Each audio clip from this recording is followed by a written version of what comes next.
Picture this: a quiet night, a knock at the door, and a visitor with a chilling secret.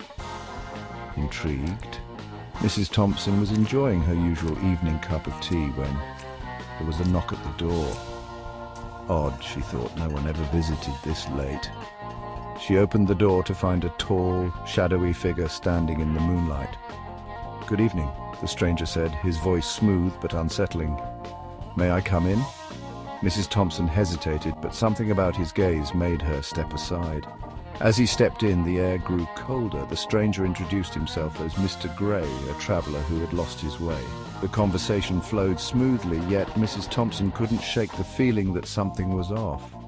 She noticed small things: the way he avoided looking directly at her, the peculiar glint in his eye, the fact that he didn't touch his tea.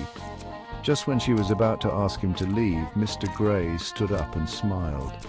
"Thank you for your hospitality, Mrs. Thompson," he said, reaching into his coat. Out came an old photograph, yellowed with age. Mrs. Thompson's breath caught in her throat. The photo was of her from years ago, standing next to a man who looked just like Mr. Gray. But she had no recollection of him. How did you get this?" she stammered. Mr. Gray's smile widened. "I've always been here, Mrs. Thompson. You just forgot." And with that he vanished, leaving Mrs. Thompson in a room that suddenly felt much, much colder.